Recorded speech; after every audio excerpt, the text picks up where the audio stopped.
ഇല്ലാത്തതുകൊണ്ട് എന്തൊക്കെ പ്രയാസങ്ങളാണ് വരുന്നത് അല്ലേ? ഇപ്പൊ അതേ കൗൺസിലിങ്ങിലൊക്കെ വരുന്ന ഡിവോഴ്സ് കേസുകളിൽ മിക്കവാറും ഡിവോഴ്സ് കേസുകളൊക്കെ നോക്കുമ്പോ എന്താ പറയുന്നതോ കമ്മ്യൂണിക്കേഷൻ ഇല്ല. ഫാദറും മദറായിട്ട് തീരെ കമ്മ്യൂണിക്കേഷൻ ഇല്ല. ഫാദറും മദറും കുട്ടികളായിട്ട് തീരെ കമ്മ്യൂണിക്കേഷൻ അവരും ഇല്ല. അവരും ഫാമിലി ആയിട്ടില്ല, അവരും സമൂഹവുമായിട്ടും കമ്മ്യൂണിക്കേഷൻ ഇല്ല. ഈ കമ്മ്യൂണിക്കേഷൻ ഇല്ലാത്ത കാരണം എന്താണ്? വാക്കുകൾ എന്തായി പോവും? ചുരുങ്ങി എന്നിട്ട് അവരെന്താ വിചാരിക്കുക? നമ്മുടെ മൈൻഡിലുള്ള ഈ സംഭവങ്ങളൊക്കെ ഞാൻ വിചാരിക്കുന്നത് ശരിയാണ്. നമ്മൾ പലപ്പോഴും നമ്മുടെ ഈ കമ്മ്യൂണിക്കേഷൻ വാക്കുകൾ ഓപ്പൺ ആക്കുന്നതിലൂടെയാണ് എന്താവുന്നത് അല്ലെ? തെറ്റിദ്ധാരണ മാറ്റുന്നത് എങ്ങനെയാണ്? നമ്മള് കമ്മ്യൂണിക്കേഷൻ സ്ട്രോങ് നമ്മളല്ലേ?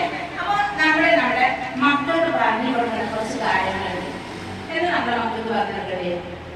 നമ്മൾ ഈ കാലം ഇങ്ങനെ മാറിക്കൊണ്ടേയിരിക്കുക.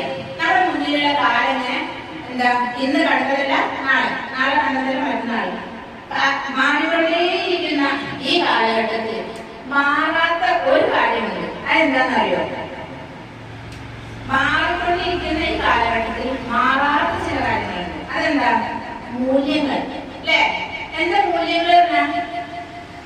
നമ്മൾ നമ്മുടെ മക്കൾക്ക് പറഞ്ഞു കൊടുക്കേണ്ട കുറച്ച് കാര്യങ്ങളുണ്ട് ഇല്ലേ? മൂല്യങ്ങൾ മാറോ? മൂല്യങ്ങൾ എന്താന്ന് പറഞ്ഞേ? നമ്മള് മൂത്തവരെ ബഹുമാനിക്കണം. നമ്മുടെ മക്കൾക്ക് പറഞ്ഞു കൊടുക്കണം അല്ലേ? മൂത്തവരെ ബഹുമാനിക്കണം.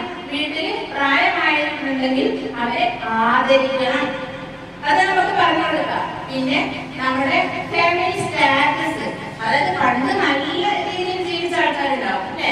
ഇപ്പൊ കുറച്ച് കഷ്ടമായിട്ട് കുറച്ച് ബുദ്ധിമുട്ടായിട്ട് ജീവിക്കുന്ന ആൾക്കാരുണ്ടാവും. അപ്പൊ നമ്മുടെ മക്കളോട് പറയാം, ഞങ്ങള് പണ്ട് ഇങ്ങനെ ആയിരുന്നു ജീവിച്ചിരുന്നത്, ഇപ്പൊ നമ്മൾ ഇങ്ങനെയായിരുന്നു ജീവിച്ചത്.